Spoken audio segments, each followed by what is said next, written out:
kira-kira apakah KPU ini harus dibubarkan atau tetap ada sebagai penyelenggara ya? Penyelenggara tapi kok tampaknya KPU ini suka terlibat aktif di dalam satu istilahnya kancah politik yang kurang baik bagi kemajuan demokrasi di Indonesia.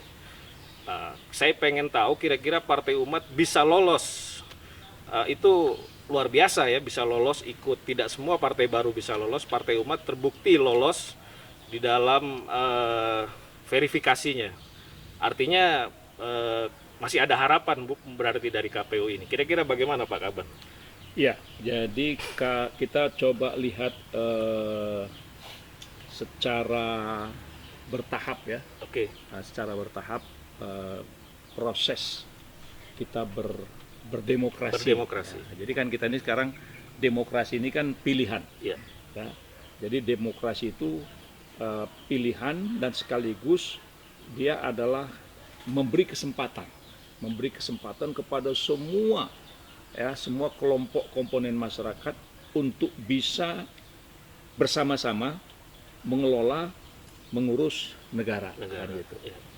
Jadi artinya karena kita berdemokrasi itu karena kita menganggap cara-cara aristokrasi itu sudah tidak lagi, ya kan? Jadi kita sekarang sudah masuk pilihan ke demokrasi dan kan untuk berkuasa itu banyak sekali pintunya. Ada dengan kerajaan, yaitu udah Monarki ya. Udah monarki ya kan. Kemudian ada kalangan seperti misalnya Inggris, parlemennya ada, Ya. tapi tetap ada raja dan sebagainya kan. Tapi Indonesia ini kan kita pilih demokrasi dan republik kan gitu. Iya, betul. Jadi kan kita pilih demokrasi dan republik. Dan kita sudah memiliki pengalaman, Ya.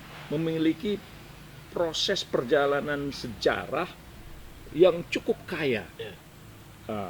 Dan yang jelas, ini biar kita semua tahu bahwa para founding fathers, para pendahulu-pendahulu kita ketika mereka membentuk republik, mereka itu kan lebih dulu baca buku tentang Plato. Iya, iya, iya. Mereka baca tentang Socrates, ya kan? Mereka baca tentang bagaimana pikiran Immanuel Kant, ya, bagaimana pikiran John Jacques Rousseau, ya kan? Banyaklah. Jadi mereka tuh memahami demokrasi itu sudah sedemikian rupa. Ya, apalagi banyak tokoh-tokoh pendiri republik yang mereka sekolah di Eropa, ya kan? Nah, sekolah di Eropa dan mereka jadi sarjana di sana, mereka hidup dengan suasana Eropa, lalu mereka pulang ke Indonesia membangun bangsanya, membangun republik. Dia melakukan proses adjustment, penyesuaian.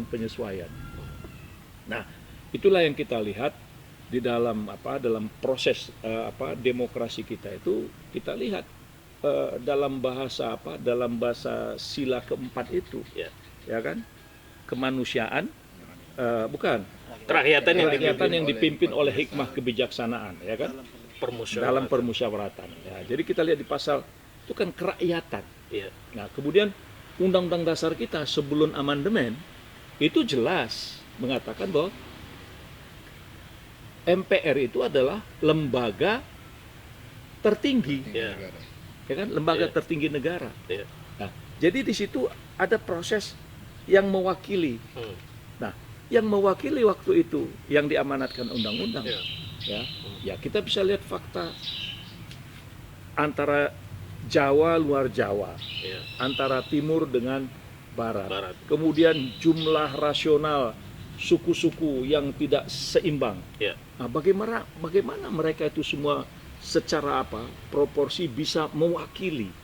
Nah, itu terpikirkan oleh para pendahulu kita, ya kan? Dia bikin kita perwakilan dan itulah demokrasi. Ya, demokrasi. Nah, tapi kemudian setelah reformasi, ya kan? Nah, setelah reformasi kita tetap mengatakan demokrasi, tapi kita mengedepankan one man one vote. Yang sebenarnya Amerika sendiri nggak begitu. Ya kan? Nah, Amerika sendiri nggak model one man one vote itu. Ya kan? Distrik-distrik mereka. Jadi itu kan demokrasi juga. Iya, demokrasi juga. Nah, lalu itu satu, itu tadi proses saya katakan, proses bagaimana pemaknaan demokrasi dan kita bisa ikut terlibat. Sekarang penyelenggaranya siapa? Iya. Nah, sebetulnya yang berdemokrasi itu ini kan peserta partai politik, Betul. Iya. ya kan? Iya. Nah, harusnya ya saya terus terang aja dari semua proses pemilu, saya dulu waktu zaman Pak Harto kita banyak golput. Banyak golput. Kita bikin fatwa sendiri waktu itu, Iya, iya, ya kan? iya, iya. Haram. Karena belum apa-apa, Golkar udah menang. Udah menang. Iya, iya, iya. Hasil sudah ketahuan. Masa udah ketahuan. Ah, Ya udah sekian puluh persen, Iya. P3 sekian persen, PD.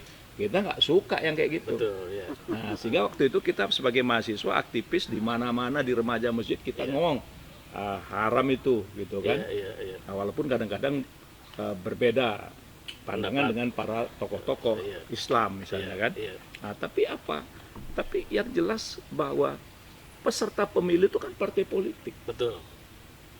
ya kan? Iya. Nah, karena peserta pemilu partai politik harusnya partai-partai politik itulah yang memanage pemilihan itu ini.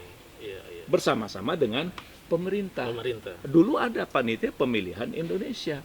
PPI. iya. Ada Menteri Dalam Negeri. Iya, betul, betul. Ya, ada Menteri Dalam Negeri, kemudian ada perwakilan partai-partai politik. Relatif lebih terjaga. Tahun 55 ya? 99. 99. Oke, iya, iya. 99. Iya, iya. Jadi pertama ya. iya. PBB pertama ya. Jadi artinya gini, artinya bahwa penyelenggara pemilu itu ketika partai politik bersama-sama dengan pemerintah. Pemerintah. Nah, itu nuansa fairness tuh Ada. ada. Iya, iya. Gitu. Iya. Semua merasa bertanggung jawab di situ. Karena semua saling jaga. saling jaga. dengan jumlah Walaupun di situ ada Golkar, partai besar, ada partai-partai kecil kan cerdas-cerdas Iya. mengkritisi. Iya, betul. Jadi Jadi lebih artinya, nikmat Pak Kaban ya. jadi disitulah ada musyawarah. Mm-mm. Nah, ada musyawarah. Nah, Iya. sekarang ya dengan dibuat institusi independen, Independen. bayangkan presiden Iya. ya sah atau tidak yang menentukan KPU. KPU yang independen ini. Independen dari mana? Iya, iya, iya. Independen dari mana? Nah, jadi ini yang saya ingin sorotin gitu ya. Sorotin. Jadi kalau kita 99 ketika penyelenggaranya itu partai politik bersama-sama dengan pemerintah itu relatif lebih fair. Iya.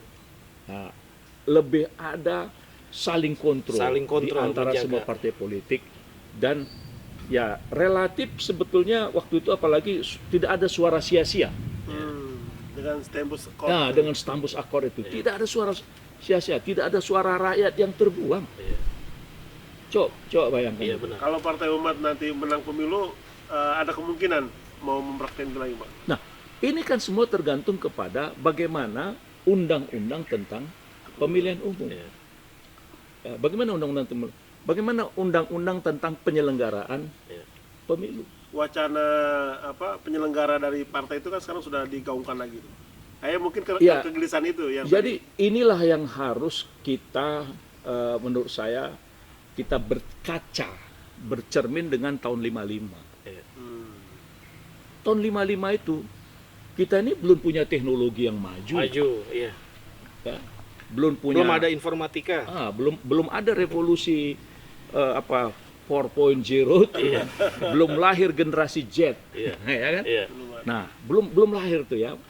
Nah, jadi bisa kita bayangkan dengan semua kesederhanaan. Iya. Tapi dunia mencatat itu pemilu yang paling bersih dan paling jujur. Iya. Penyelenggaranya negara bersama-sama dengan partai politik. Dan di situ bisa bayangkan utusan ormas boleh ikut pemilu. Oke?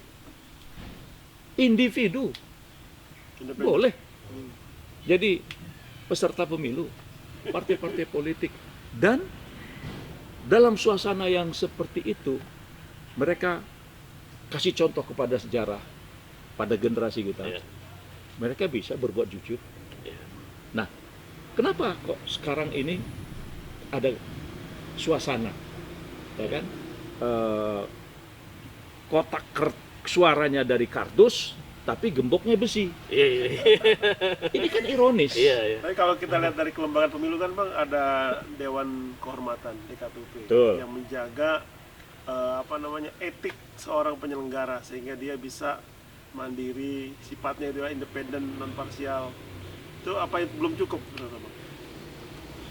Ini kan kita menambah-nambah institusi yang akhirnya menambah-nambah beban negara yang efektivitasnya dipertanyakan.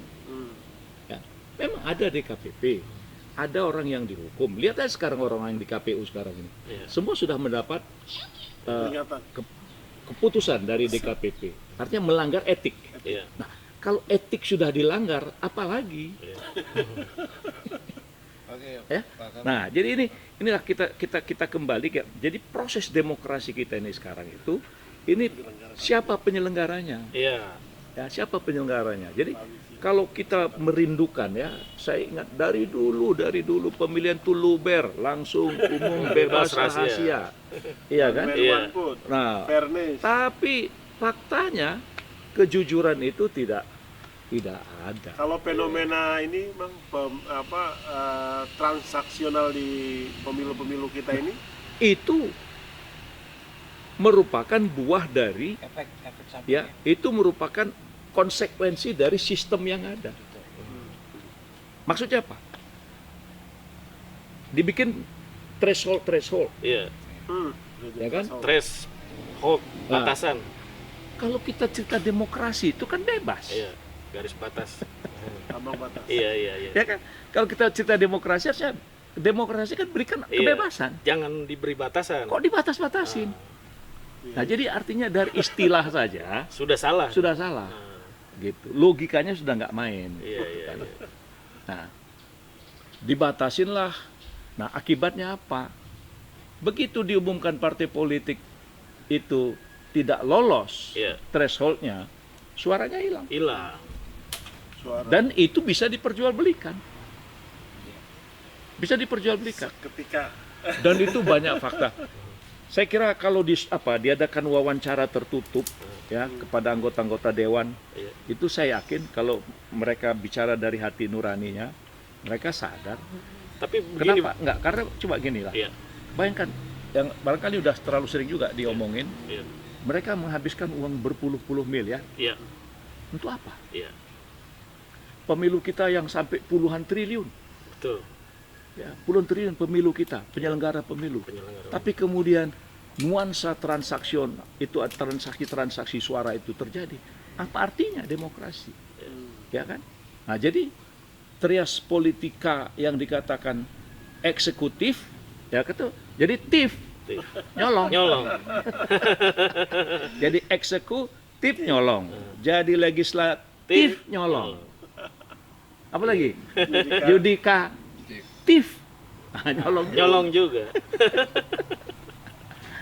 jadi ini kita coba ya, ini Iya. guyon kita, sore, gitu guyon kan. sore. Nah, dulu kan trias politika kita Iya. enak betul Montesquieu. itu ketika cerita bagaimana Charles Montesquieu Iya.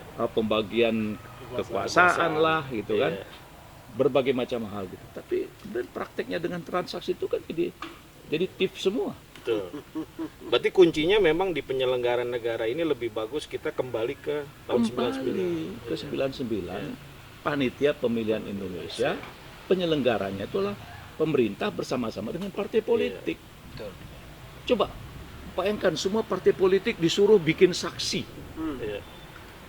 Coba. Iya. Nah, katakanlah TPS itu ada 800.000. Berarti semua partai politik masing-masing ada 800.000 orang pasukannya untuk jaga TPS. Nah, Kayaknya nggak aman. mungkin tuh. iya. Hari ini kan problem partai politik di beberapa pemilu itu selalu saksi. Apa? Jadi selalu saksi. Saksi Ya. menjadi problem karena banyak partai tidak punya resources, Bang. Itu persoalannya. Katanya penyelenggara pemilu. Iya. Biaya puluhan triliun. Iya. Ada badan pengawas pemilu, Ada badan pengawas. Banyak lembaganya lah ya. Kok bisa? colongan terus. Ini udah 3 kali loh. Dan, coba ini perhatikan. Dari berita hasil riset. Iya.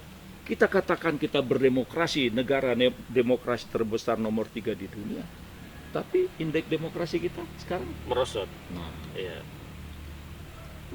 triliun. Iya. Ada badan pengawas pemilu, Ada badan pengawas. Banyak lembaganya lah ya. Kok bisa? colongan terus. Ini udah 3 kali loh. Dan, coba ini perhatikan. Dari berita hasil riset, Iya. kita katakan kita berdemokrasi, negara demokrasi terbesar nomor 3 di dunia. Tapi indeks demokrasi kita sekarang Merosot. nah, Iya. artinya kita seperti katakan ternyata demokrasi yang kita bilang selama ini bohong. Ya kan? Karena indeks Tanpa kita katakan kembali ke otoriter. Tersirat. Tapi faktanya berkata lain, Ah. Pak Kaban. Pada tahun kemarin, Hmm. itu KPU RI itu diberikan anugerah penghargaan dari MURI sebagai lembaga demokrasi terbaik, Terbaik. di dunia, ya kan? ya karena cuman ada Terus, KPU kan cuman iya. ada di Indonesia. Tapi masyarakat melihat lain ya, dan Iya. ada sebuah catatan sejarah yang bisa dikatakan kecelakaan sejarah di tahun 2019 kemarin pada waktu Pilpres, di mana KPU ya bisa dikatakan mengumumkan kemenangan Jokowi melalui akun media sosial, ya kan, pada pukul 2 tank, ya kan. Paripurnanya bisa dikatakan paripurna siluman lah, ya kan. Nah, apakah KPU ini harus dibubarkan atau gimana kira-kira? Iya, jadi gini, kita kembali ya. Negara demokrasi itu akan terjaga dan terpelihara dengan hukum. Betul. Ya, jadi kalau demokrasi tanpa hukum itu bisa anarki, Anarki. ya kan? Nah, jadi apa yang terjadi selama ini karena banyak nuansa-nuansa substansi hukum itu dilanggar. Iya. Jadi proses anarki pemilu itu ada, ya kan? Ya itu tadi, apa nggak anarkis tuh namanya? Orang sedang tidur diumumin. Iya. Tengah malam. Apa nggak anarki namanya? Iya. Ya kan? Coba. Aku merenung ya, aku mengingat-ingat di seluruh dunia yang melakukan penyelenggaraan pemilu yang pengumumannya orang sedang tidur tuh kayak cuman Indonesia. Iya. Mungkin meniru Apakah undang-undang itu- SDSB dulu. Apakah itu yang dikatakan MURI itu penyelenggara terbaik? Gitu kan. Jadi, Parameter untuk dikatakan itu ya. apakah itu yang dikatakan terbaik oleh MURI? Tapi walau alam lah, MURI punya sudut pandang penilaian sendiri ya, dia independen dalam memberikan penghargaan. Kembali ke ini, Mas. Tapi prinsipnya kepada kita, bagaimana suasana demokrasi, partisipasi partai-partai politik itu, hak-hak dia itu tidak tidak tereksploitasi, ya, tidak tereksploitasi. Misalnya dulu ya kita partai politik sudah berulang-ulang ikut pemilu, terus diseleksi, ya, dibuat sedemikian rupa suasana gitu. Nah, ya alhamdulillah sekarang ini Partai Umat itu lebih siap, ya, artinya dukungan publik, dukungan masyarakat, dukungan orang-orang yang ingin bergabung di Partai Umat itu sudah jauh lebih dewasa, ya, sudah lebih matang di dalam dia bersosial dan sebagainya, dalam penggalangan massa dan sebagainya. Nah, jadi Partai Umat ini sebagai peserta pemilu, saya pikir itu tinggal nanti bagaimana panitia penyelenggara pemilihan umum itu dengan aturannya yang fair. Jadi apa yang terjadi selama ini, kalau bisa jangan berulang lagi. Ya kalau berulang lagi hal yang sama, kan kita selama ini sudah tahu. Keledai aja, Tidak ya kan? boleh jatuh Tidak mau terperosok 2 kali. ke lubang yang sama 2 kali. Padahal keledai ini kan selama ini kita simbolkan binatang yang bodoh. oon gitu kan. Iya. Jadi kalau misalnya proses demokrasi kita kemudian ada KPU lalu penyelenggaraannya berulang lagi, itu kan ya malulah kita sama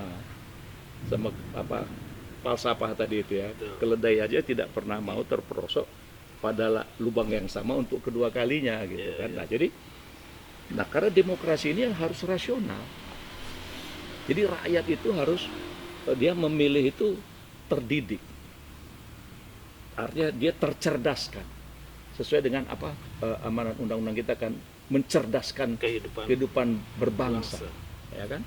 Jadi rakyat kita harus cerdas. Jadi inilah yang harus sebenarnya dalam pemilu itu orang boleh berbicara berdasarkan ideologinya sesuai dengan identitasnya, nggak usah dihalang-halangi. Ya kan? Nah, dulu tahun 55 itu kan PKI diberi kesempatan. Diberi kesempatan PKI itu. Padahal kalau kita kembali kepada dasar negara, nggak mungkin dong. Karena begini kan, dulu jargonnya PKI itu kan mengatasnamakan demokrasi kerakyatan, artinya demokrasi proletar. Tetapi kan pada prakteknya dia melakukan, mohon maaf, pembunuhan. Itu kan berarti kan tidak demokrasi karena ada unsur memaksakan. Nah, itu berarti kan memang ketika istilahnya zaman dulu ada term nasakom istilahnya, berarti kan memang Partai Komunis itu tidak cocok di Indonesia karena sifatnya ngomong demokrasi proletar tetapi pada prakteknya melakukan kekerasan. Artinya tidak sesuai dengan Pancasila kan, cuman mungkin dulu orang belum tahu gitu. Iya kan gitu. Oke, Pak Gamal, kita kembali lagi ke penyelenggara tadi. Menarik nih. Karena ada sebagian orang mengatakan bahwa proses penyeleksian komisioner KPU itu yang salah, ya kan? Tapi menurut saya, ya kan, kesalahannya itu di tim seleksinya, ya kan? Karena sejauh ini itu bukan rahasia umum lagi ya, karena tim seleksi ini berdasarkan orderan juga dari pemerintah gitu. Artinya ya sudah kan? rusak di pansel lah. Ya, gitu. di panitia tim seleksi ini. Ya kan? Panselnya maupun pemilihan panselnya sendiri. Jadi ribut kacau. Jadi kita ini sering terhibur, terhibur dan puas dengan kata-kata independen. Narasi-narasi. Jadi terhibur dengan kata-kata frasa-frasa independen. Gitu. Nah, jadi tapi pada prakteknya kan tidak. Tapi kata Pak Emil Salim tadi malam, kita sekarang dikuasai oleh cukong. Cukong politik.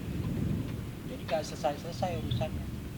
Nah, ini tadi sesuai. Jadi kalau misalnya ada bahasa seperti itu tadi, karena sistem pemilu ini by law, by undang-undang membuka peluang untuk bertransaksi. Nah, itu dia. Itu persoalan. Ya. Jadi bagaimana orang dia sudah menghabiskan uang puluhan miliar, lalu kalah itu kan nggak mungkin. Tapi sekarang sudah ada bandar besarnya, Apa? bandar besarnya ada. Justru itu. Nah, kalau sudah bandar yang bermain, semua ini kan wayang. Betul.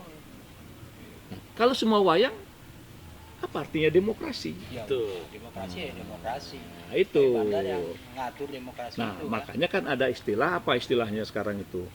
Apakah oligarki, Iya. apakah kleptokrasi? Kleptokrasi. Hah? Kepentingan siapa?